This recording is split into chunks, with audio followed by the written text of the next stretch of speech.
Je fabrique la mayonnaise de Boko. Il y a le ndolé et l'arachide déjà préparé, assaisonné pour accompagner le ndolé. C'est une foire qui met en valeur les semences et les produits agroécologiques transformés localement. C'est aussi une foire qui lance une campagne de dégustation des produits du terroir à Boko dans le département du Poul ce mardi 20 août 2024. Organisée par la concertation nationale des organisations paysannes et producteurs agricoles du Congo, SNOP Congo en sigle, de Médard Séraphin Tadi, son président, cette foire intitulée La Semaine du Paysan bénéficie l'appui de quelques partenaires, notamment le Conseil consultatif de la société civile et des organisations non gouvernementales. Elle vise la promotion des semences locales pour l'autonomisation des producteurs et la consommation locale.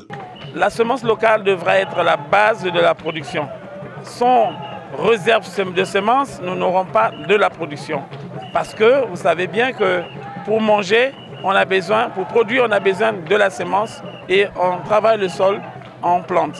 Mais s'il n'y a pas ça, nous devons aussi valoriser les semences locales parce que ça nous permet de passer de plusieurs générations.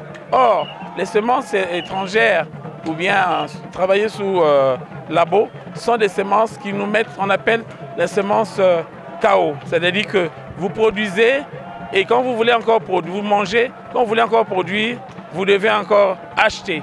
Cela ne permet pas aux producteurs d'être autonomes. Saluons l'initiative de la SNOP Congo avant d'inviter les plateformes de la société civile à plus d'engagement. Le secrétaire permanent du Conseil consultatif de la société civile et des organisations non gouvernementales, Cephas Germain Ewangi, s'est dit heureux de soutenir les actions des ONG qui relèvent le défi du développement. Je suis heureux d'être ici, dans le district de Boko, au cœur du département du Poul, pour accompagner, aider et soutenir dans toute la mesure du possible les efforts, les initiatives, les actions des organisations de la société civile qui participent aux défis auxquels notre pays est confronté et pour le cas d'espèce, la promotion de l'agriculture. L'optique est de susciter, de promouvoir l'engagement en faveur de la production des produits agricoles de qualité et en quantité suffisante pour la satisfaction des besoins alimentaires des Congolaises et des Congolais.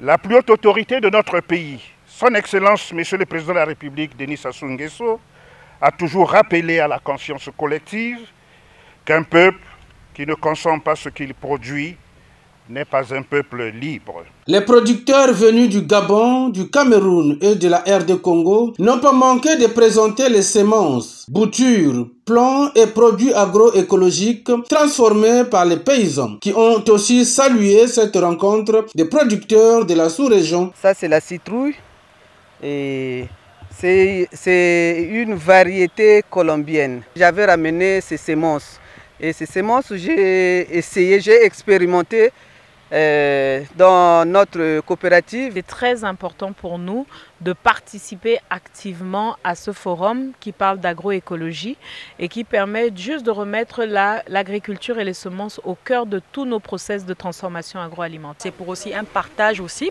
parce qu'il y a plusieurs stands et donc il y a plusieurs semences qui permettront d'avoir un libre-échange au niveau de la région de l'Afrique centrale. Alors ici vous avez des conseils de foufou et là vous avez du manioc. Et là, vous avez de l'oseille. Là-bas, vous avez du piment qu'on a présenté. Ici, vous avez de la grenadine. Alors, et puis, nous avons également du piment qui se trouve là-dessus. Et puis, nous avons également des graines d'épinards. Placé sur le thème de la protection des semences à la valorisation des produits locaux et à la foire de dégustation intitulée « Campagne de dégustation des produits du terroir. Je m'engage à consommer congolais » dans la ville de Boko. La 3e édition de la Semaine du Paysan, qui durera 3 jours, prévoit, outre les expositions et ventes, des moments de dégustation, un colloque agroécologique et une visite touristique dans ce district de Boko qui approvisionne à 70% la capitale congolaise Brazzaville en fruits.